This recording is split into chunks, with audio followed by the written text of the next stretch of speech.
I have a friend who's Jewish and Ashkenazi. She would just be like, how do people not know you're Jewish? Like, just like from how I communicate, how I act, you know? Yeah.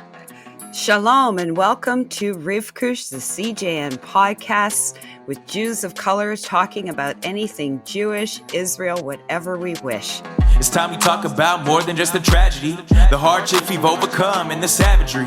It's time we focus on what's woven in the tapestry, the roots that connect us to our truth and the canopy of every single branch. Today, my special guest is Sarah Kolker. Sarah Kolker is a graduate of the Sarah Lawrence College and the Moore College of Arts and Design. She was born and raised in Philadelphia and has this creative, extensive experience forming learning environments for youth in Philadelphia, Jamaica, San Francisco Bay Area, and New York City. Her use of art and social justice educational practices have been employed both in the private and public institutions. She's currently the director for J Kid for All. So please join me in welcoming Sarah. How are you doing today? I'm great. Thank you, Rivka. I'm so happy to be here. Thank you for inviting me. Okay, I have a question right off the top, even though no one can really see it. Is that your art in the background? It is, yeah. That's a small part of a mural that I designed. Oh my goodness. I have to admit, I have this, I'm going to say envy of people who are like super creative, especially with art. During COVID, I tried to become an artist. So I do have work around the cottage, but it is nothing as spectacular as the piece that I'm looking at of yours. Thank you. As I tell my students, it's all about practice. Yeah, that I can see. I have learned some cool techniques. Some of my work looks like, hope I get his name right, Jackson Pollard. Yeah, Jackson right? Pollock, sure. With the Pollock. Splatter paint. Yes. Yes. I become very fond of splatter paint. It's fun. It's a good way to relieve some stress, I'm sure. It really, really is. Anyways, I'm so glad you were able to join me today. And I just want to find out who you are. You know, it's very easy, if you wish, to read about a person and glean their biography, but it really just tells a very small piece of who you are, right? Sure. And one of the things I'd like to know is, how do you mirror, or how do you combine your art and social justice work and education? Sure. So for a very long time, I have worked with Mural Arts Philadelphia, which is the largest public art program in the nation. And I worked in communities, finding out what communities need, what they want to honor, what they want to support, to design together public works of art. And we've seen that public works of art help with crime and litter and all sorts of social issues. And just having people involved and engaged makes them more active in their communities. Can you elaborate on how it helps with crime? I think you said crime and litter. Sure. I can kind of figure out the litter bit, but the crime bit?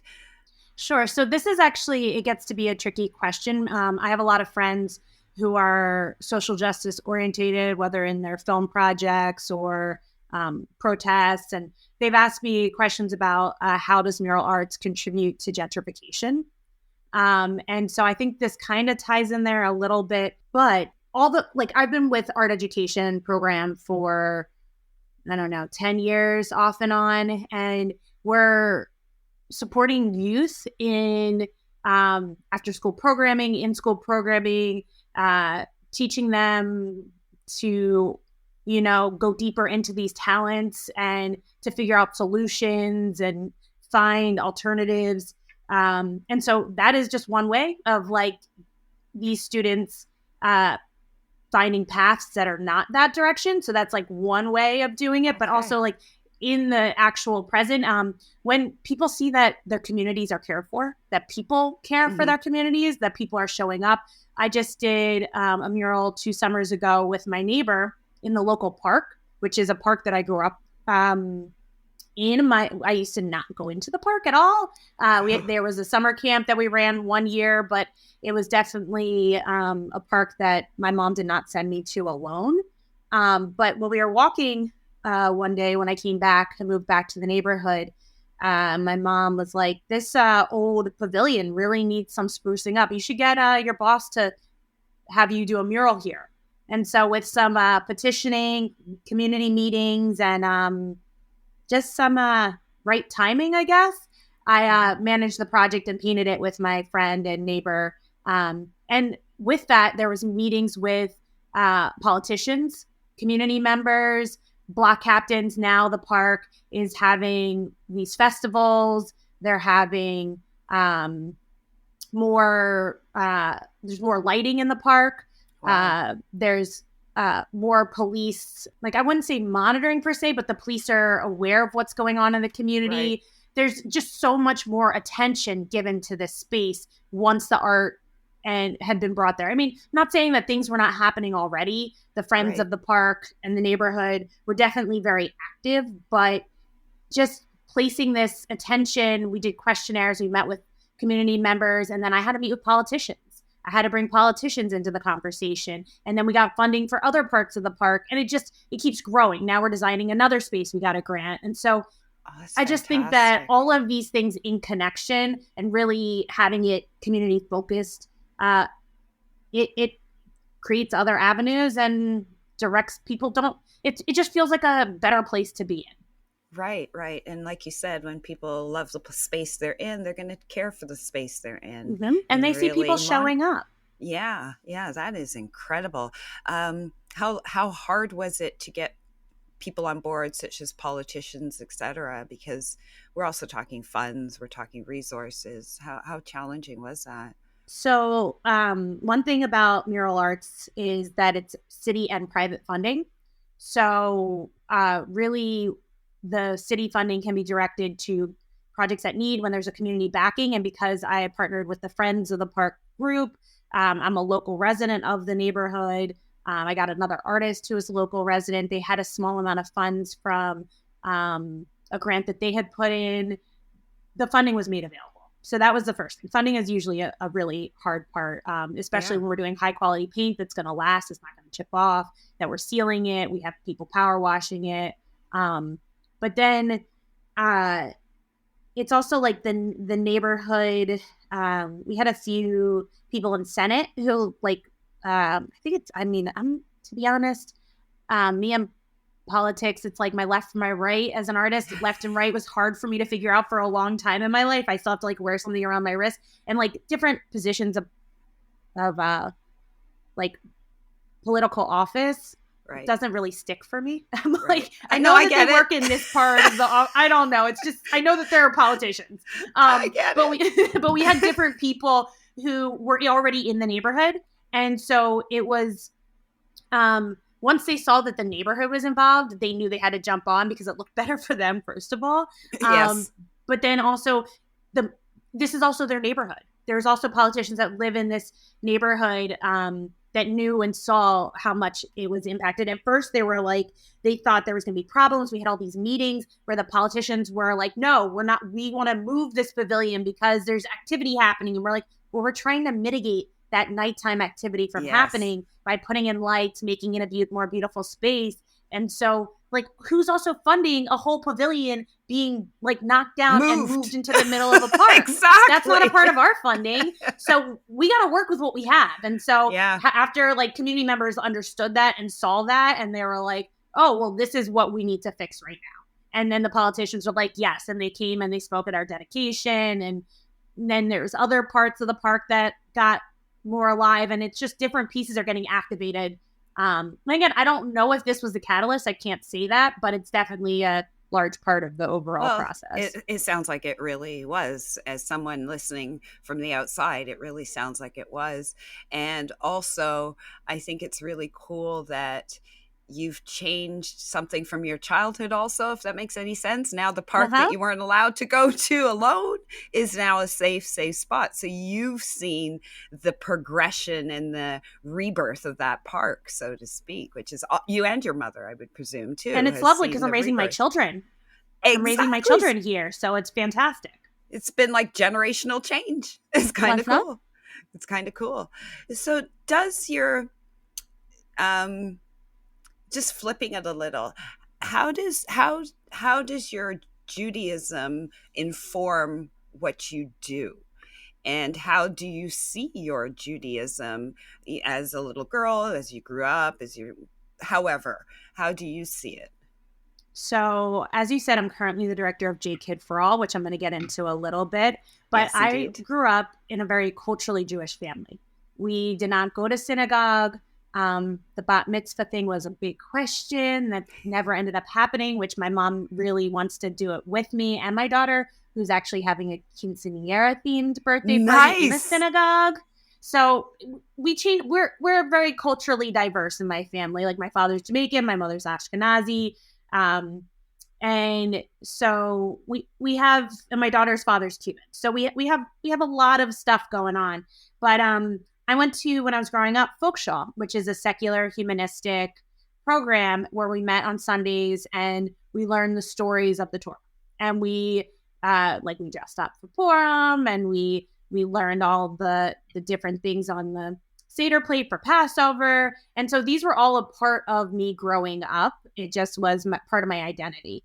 And I grew up mostly, my father was in Jamaica for most of my childhood. So I grew up mostly with my Ashkenazi family. So it was also the way I interact with people. Like I have a friend who's Jewish and Ashkenazi, both parents. And she would just be like, how do people not know you're Jewish? Like just like from how I communicate, how I act, like, cause maybe people see my face and they're like, oh, we don't know what you are. What are you? You're some sort of like Latino exotic something they make up. But like in the way that I interact, I think it's very like culturally Ashkenazi.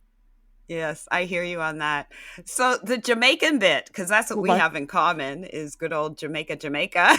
Yes. And as an aside that you don't know about, one of my nephews, his father's Cuban, actually. Nice. So my sister, she would go to Cuba quite often so that he would get to know that side of the family. So I kind of get it. It's a beautiful place. How's your Spanish? Más o menos. I don't even want to embarrass myself. My daughter would have a fit, but a lot of my friends, like especially living in the Bay Area, Spanish is their first language, and so I can get around. I just was in Cuba in December with my son, and they were okay. You see, and I my Spanish is as good as my French, which is pretty sad considering I live in Canada. But nonetheless, je parle un peu de français. Also. Oh. Took that in middle school. Okay. Oh my goodness. So Jamaica, how are your ties with the land? Yeah. Because the diaspora is kind of strong. I got my citizenship over the pandemic. What? Yes. So I am now a U.S. and a Jamaican citizen. Lord of mercy. Yes. And I'm very proud of it, except I'm like, it's not really doing its job because last time I went in June, both my children just have American passports, so but I did get through a quicker line with my Jamaican passport once I got to the country. Yes, exactly. But I've been going since I was a little kid. My mom made sure, like as a baby, I was going to the island, and then she would send me a loan with the stewardess, and then I stayed with my dad, and then I went in college and I studied abroad there. So I studied at University of West Indies. Shut the front door. I studied gender studies and economics. So I studied the economy of the Jamaican people. I went to People Political Party meetings. I went long walks. I was a Ross at that time. So I was like very embedded. My father was like, you traveled this island more than most Jamaicans did. For real. And I really so, I mean, identity and culture are strong, very important to me. So it was very important for me to go there and live there. And Sarah, I have no words. Like, I kiddingly call myself a Jafaican. Now I'm like, no, girl, you are a Jafaican. No.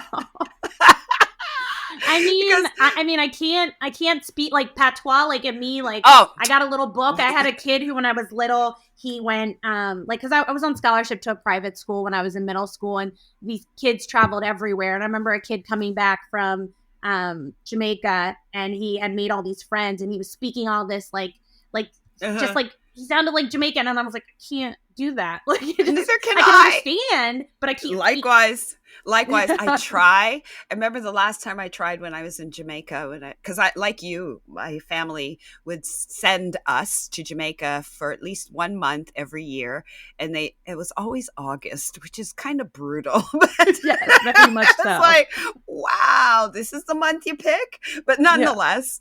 Yeah. And I remember I went back as like a young adult, and I tried to bust out the patois, and the person just looked at me and kissed her teeth and said, "You know, you're foreign." Exactly. Like, Exactly. You're foreign. It makes you feel some sort of way, doesn't it? Because does. When we first got to UE, when I was studying there, we went to like a fete, like we went to a party and I was dancing with someone, and he was like, "Oh, you got pretty good moves for an American," and I was like, "I'm Jamaican." He was like, "You're American." I know, and it kind of hurts because every Jamaican outside of Jamaica, we're like, "Of course we're Jamaican. Yeah, I'm Jamaican," and then you get there and you're like, "No, you're not."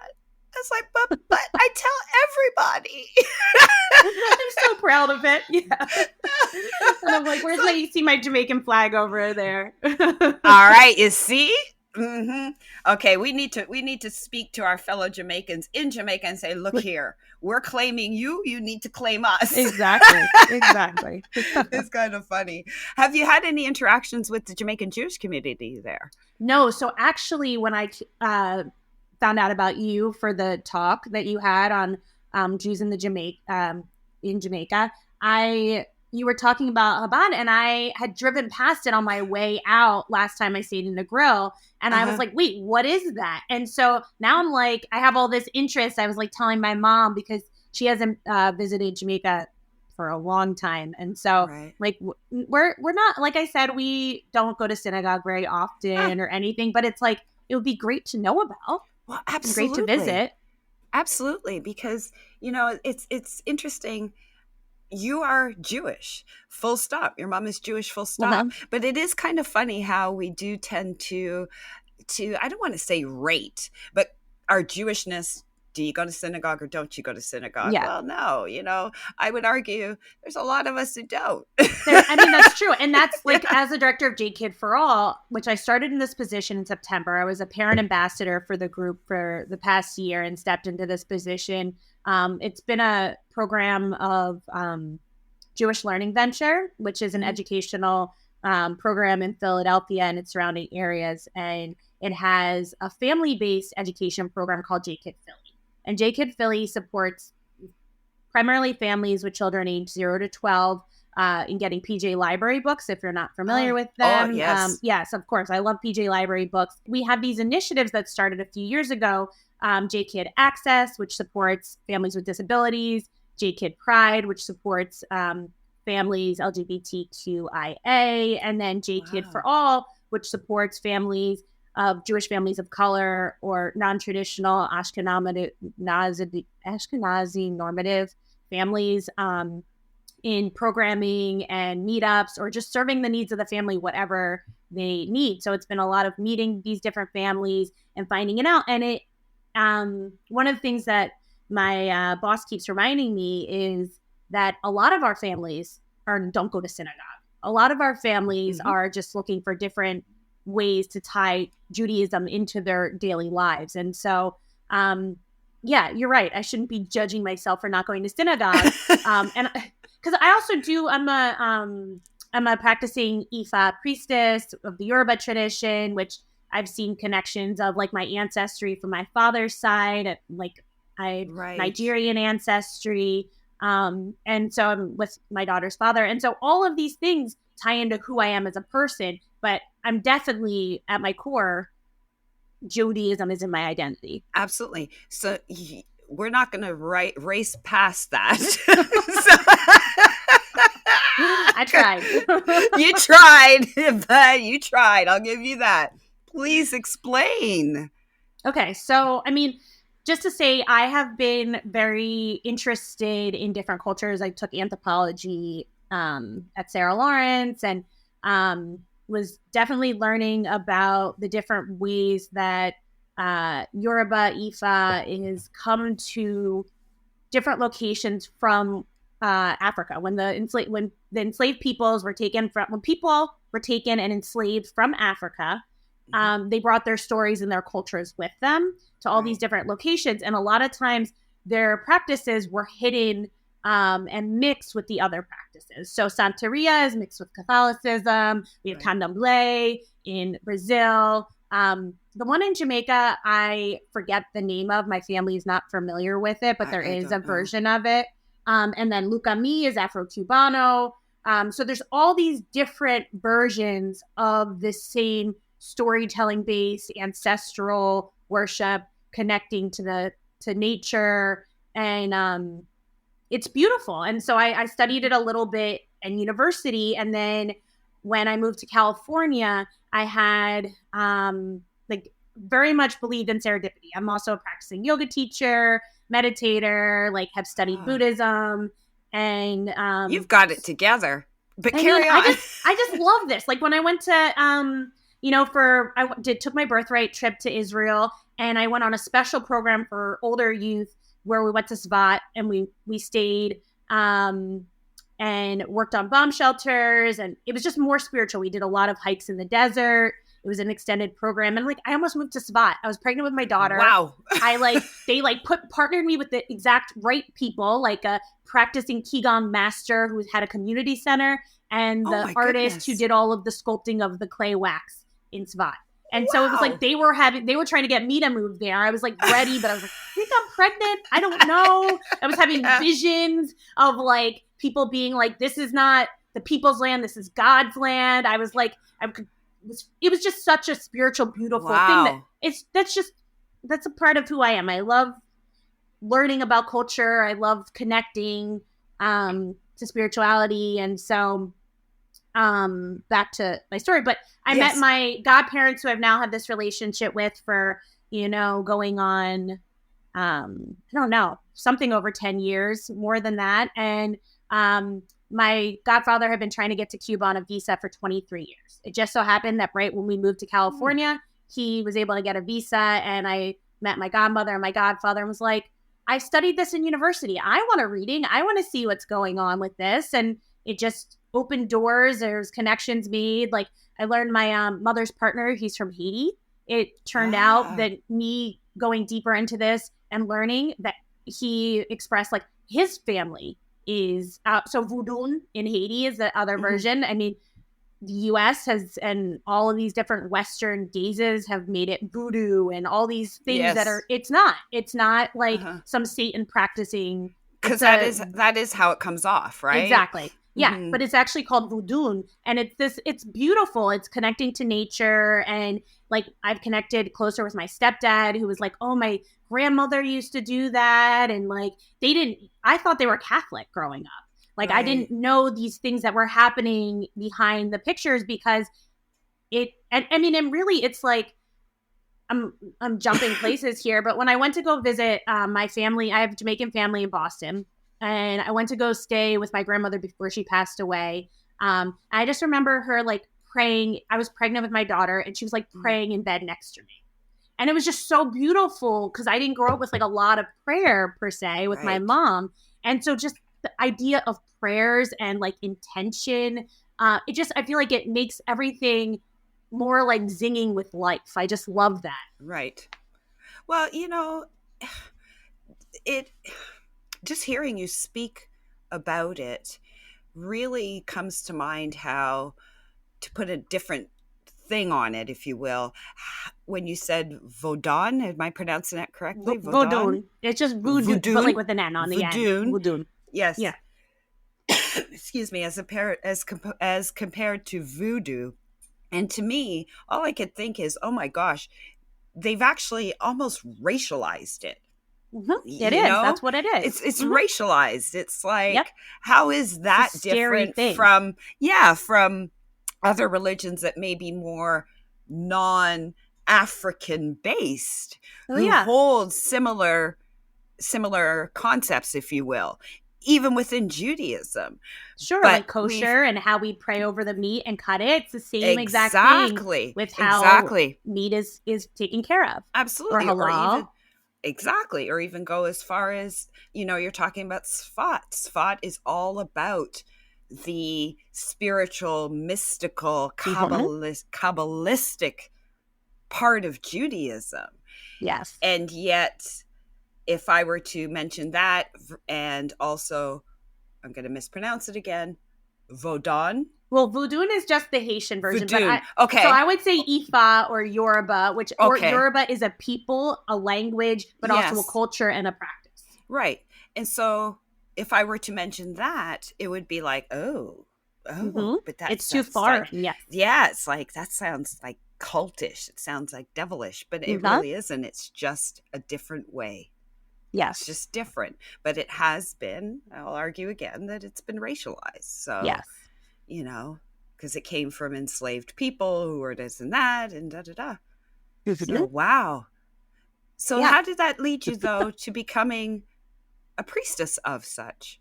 So with my initiations, there's initiations a part of it, but it just ended up, it's when I say that, it just means I'm practicing, like, in the sense that there's certain Gotcha. initiations that were given. And yeah, I don't, I also, there's like, it'd be ideal if I knew more Spanish, because my godparents speak Spanish as their primary language. So there is, like, there's so many different ways that it's practiced also, because Right. it's practiced. It's a storytelling. It's not, there are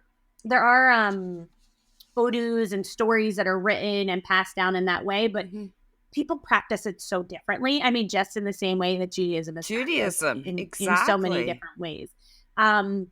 And yeah, so it's just been years and years of being a part of the tradition, and it feeling like it's right for me and my family, and the faith that comes with it. So Right. it's when I think about, like, Judaism and God and that connection, like, I love learning about all of the ways that the Talmud, and I growing up, my mom's best friend, also Ashkenazi Jewish, who was married to an African American man. And we were there all the time. So her daughters were my sister cousins. And but she was just so interested in learning. It was so beautiful. She would go to New York, and she was a part of the communist meeting group that they had. And there's like a picture that she kept in the dining room, that whenever we would have our seders, or we would have our, like, fish trays, and there was just in the corner, there was always a picture of one of the family friends pulling a cap off of a KKK member during one of their marches. Wow. And that lived in that corner, like, of this action. And I felt like that was so powerful of, like, how it was being raised. Like, Wow. that hate is not what we're playing around with. Like, we Right. are of love. And she, like, at one point I remember she read the Bible, the Quran, and the I don't know if it was the Torah or the Talmud or which Jewish book, but she read them all back, or she read them all back to back. Like, it was just, Wow. like, such a beautiful vision of, like, how we're, like, knowledge is important. We don't have, like, we are raised Jewish. Like, her father was in the Holocaust and was, like, always, like, I just remember the tattoos on, well, the imprints, the brand, what is it called? The tattoos. Yeah. on his arm, yeah. and that His discussion, numbers. like, that lived within our family. But it was also like, that doesn't mean that we can't study and know about other people, because Right. that's beautiful to know about other people and to learn from other people. And not to be so insular. You've left me with a lot to think about. And it's interesting. Like, I had done this podcast with a woman who is both Jewish and Indigenous. And when it had started, I almost had a breakdown in a good way, because they started off with drumming.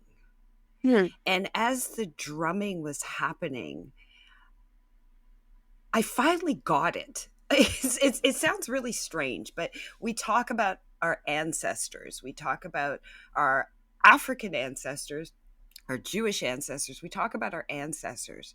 But in that moment, of hearing the drumming and hearing his prayer, I was like, I get it. I get it. Like, I got it right in my gut, that connection to the ancestors.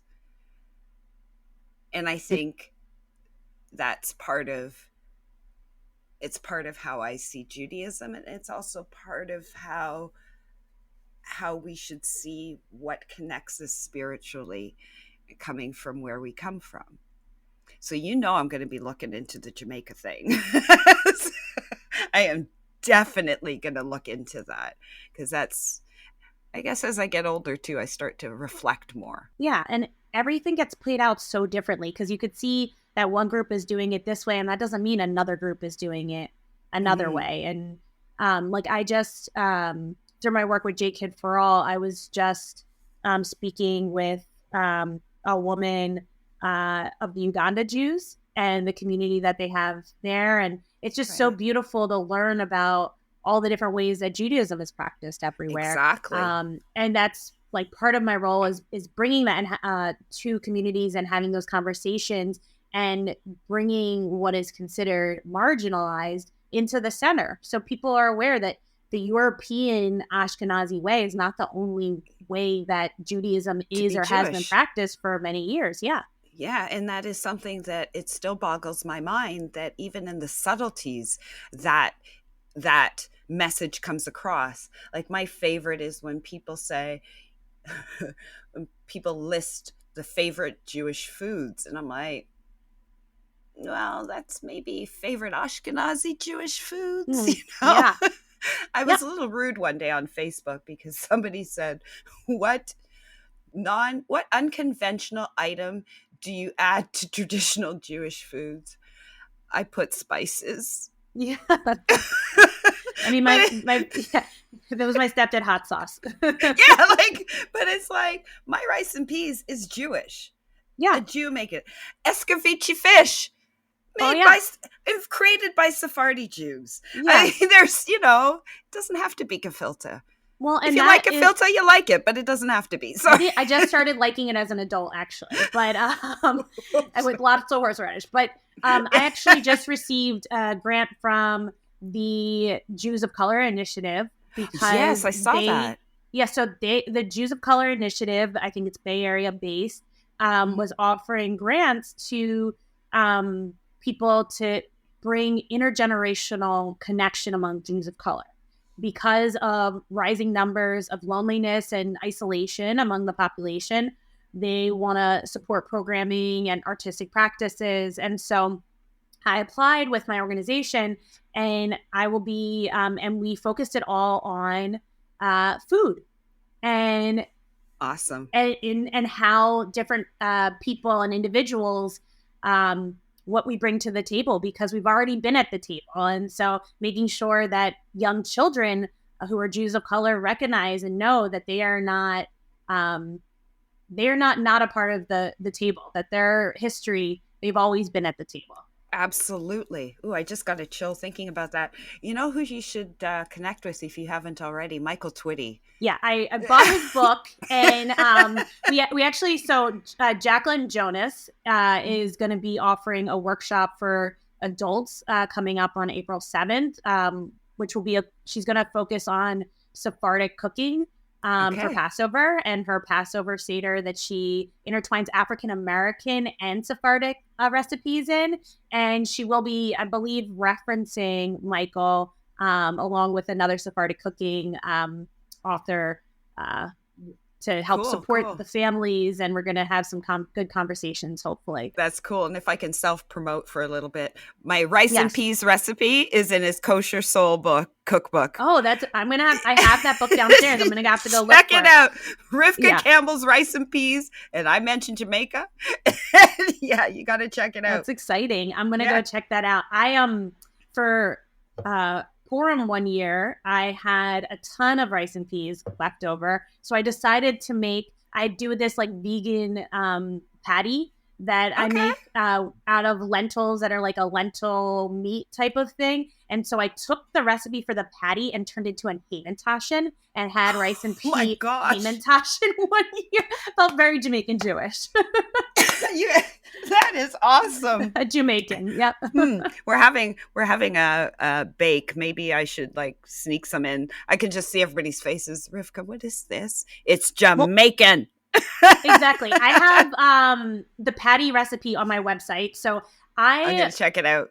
I was a chef at one point, and I keep recipes on my website that are not my own per se, but they're like ones that I like and that I edit and I update. And so I keep it's called Food to Grow On, because I was going to actually open a restaurant one time, and then I realized how much work it was, and how much the money did not come as quickly as I would like it to. And so I just keep the on my website, there's a link for Food to Grow On. It has all the recipes. So J Kid for All, when it first started, or when you first started working there, this is going to sound so strange, but because one of the things people always say are, where are Jews of color? We know where Jews of color are.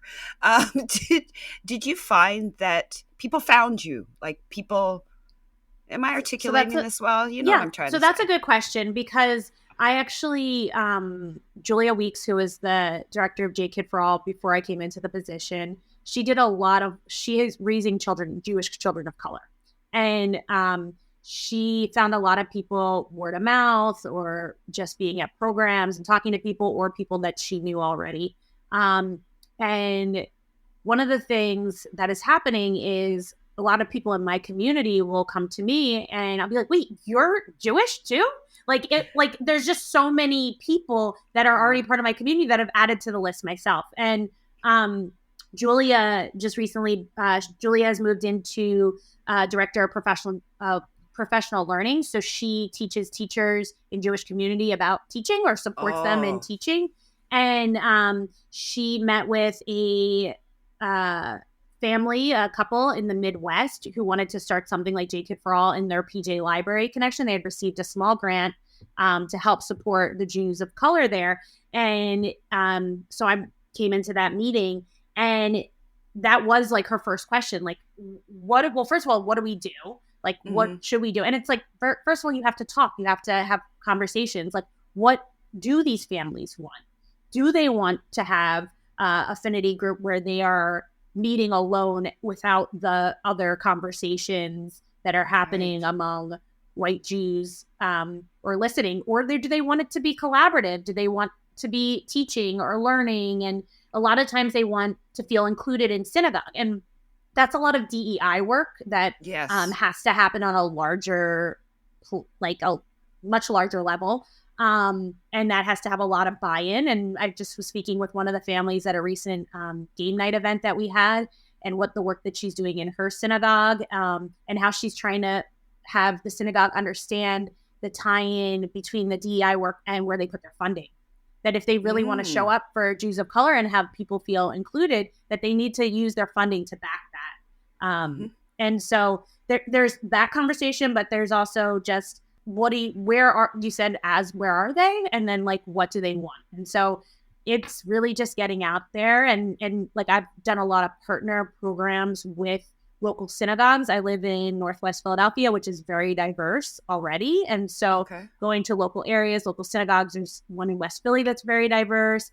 And I've just reached out to synagogue education directors, or been connected to them.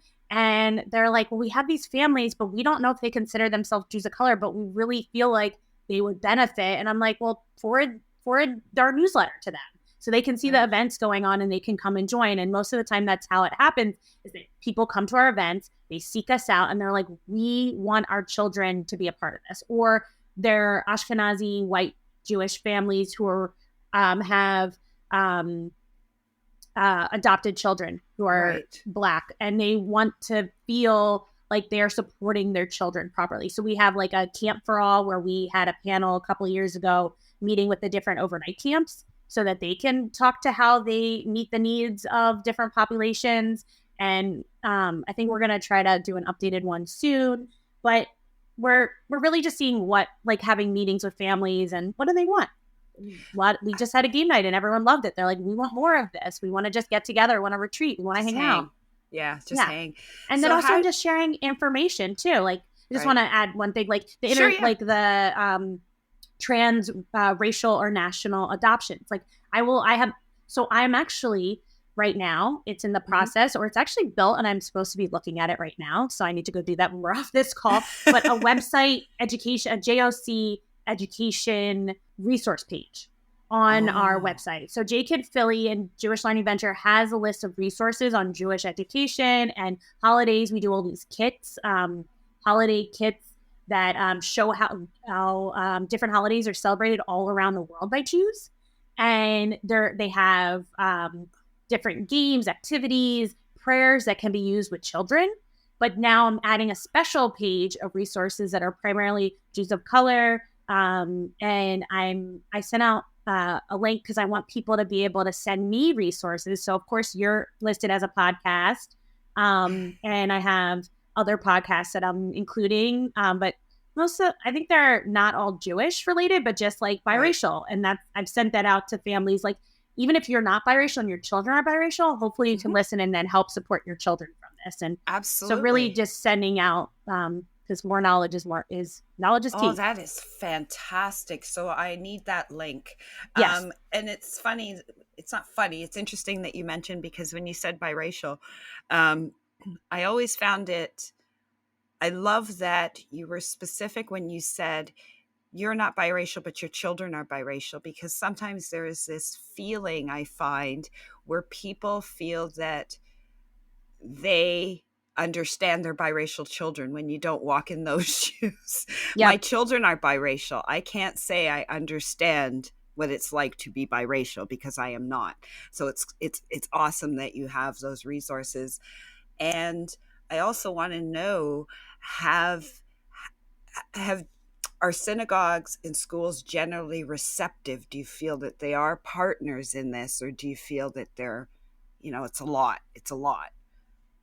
So it really depends. Like, we have done partner activities with a lot of organizations around the city. And we're actually trying to move in the direction where all of our programs are definitely more integrated and supportive of the mission of JKid for All, JKid Access, JKid Pride. But a lot of times, there's a couple of times that people want us to do programming for them.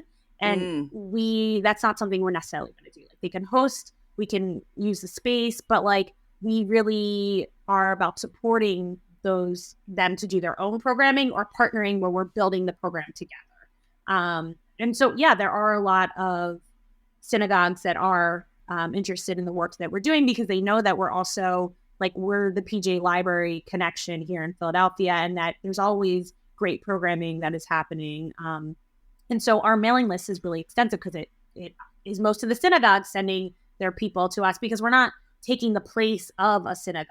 Right. We are just supporting the different families, whether they're in synagogue or not. Okay. Sounds great. Well, Sarah, oh my gosh, this has been awesome. Hanging out with my Jamaican / Jafaican, just teasing, my Jamaican sister. I have learned so much about you and the work that you're doing, and I think it's just awesome. And really and truly, keep me up to date, and I will disseminate the information to the synagogues in Canada also. Yes, because please do. I think we have diversity here, even though sometimes it doesn't feel like it.